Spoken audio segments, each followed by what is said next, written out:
और अब बात करते हैं महाराष्ट्र की और सवाल उठ रहा है कि क्या महाराष्ट्र कांग्रेस में बगावत शुरू हो गई है। दरअसल महाराष्ट्र कांग्रेस के दो बड़े नेताओं में इस वक्त खींचतान चल रही है। महाराष्ट्र कांग्रेस अध्यक्ष और विधायक दल के नेता आमने सामने आ गए हैं।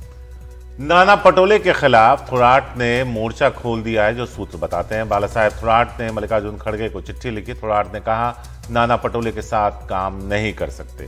सोहित मिश्रा है हमारे साथ। इस बारे में ज्यादा बात करने के लिए सीधे सोहित के पास चलते हैं और उनसे बात करते हैं।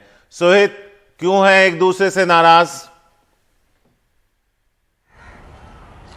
जी देखिए शारिक, ये आपको मैं बता दूं कि हुआ ये है कि जो सत्यजीत तांबे हैं वो बालासाहेब थोराट के करीबी हैं। अभी हाल ही में जो एमएलसी इलेक्शन, जो विधान परिषद के चुनाव हुए हैं, उसमें सत्यजीत तांबे को टिकट मिलना था कांग्रेस की तरफ से। उन्हें ना मिलते हुए उनके पिताजी जो हैं सुधीर तांबे, उन्हें एक बार फिर से टिकट दिया गया, जिसके बाद सुधीर तांबे ने चुनाव नहीं लड़ा और सत्यजीत तांबे निर्दलीय चुनाव लड़े और जीत भी गए।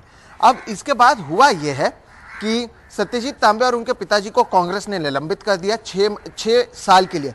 इसके बाद बालासाहेब थोराट के, क्योंकि वो करीबी हैं, इसलिए बालासाहेब थोराट को लेकर भी कई सारी चीज़ें कही गई, जिसके बाद अब बालासाहेब थोराट ने दिल्ली को चिट्ठी लिखा है और उसमें ये कहा गया है कि नाना पटोले जो महाराष्ट्र के प्रदेश अध्यक्ष है कांग्रेस के, उनके साथ काम करना आसान नहीं है। तो इस तरह से उनकी ओर से पत्र लिखा गया है। और आप देखिए कि इसकी वजह क्या है। इससे पहले आपको याद होगा जब फ्लोर टेस्ट हो रहा था, जब महाविकास आघाड़ी की सरकार मुसीबत में थी, तब अशोक चौहान सहित 11 ऐसे कांग्रेस के विधायक थे जो फ्लोर टेस्ट का हिस्सा नहीं बने थे, लेकिन उनके खिलाफ अब तक कोई कार्रवाई नहीं हुई।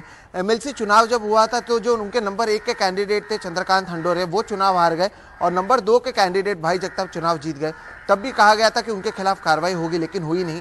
लेकिन इस मामले में जिस तरह से तुरंत कार्रवाई हुई सत्यजीत तांबे और उनके पिता सुधीर तांबे के खिलाफ, उससे उन्होंने नाराजगी जाहिर की, जिसके बाद ये पत्र लिखा गया है और कहीं ना कहीं नाना पटोले पर सीधा हमला किया गया है। देखिए, बालासाहेब थोराट अगर महाराष्ट्र की राजनीति को लोग समझते हैं तो काफ़ी सीनियर कांग्रेस लीडर हैं।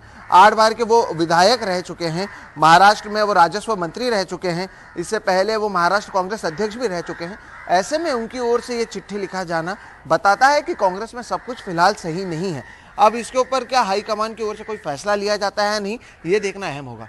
बिल्कुल, इस पे मल्लिकार्जुन खड़गे कांग्रेस अध्यक्ष क्या कुछ फैसला लेते हैं। जो चिट्ठी यहाँ पर लिखी गई है, देखना होगा। बहुत बहुत शुक्रिया सोहित मिश्रा इस पूरी जानकारी के लिए।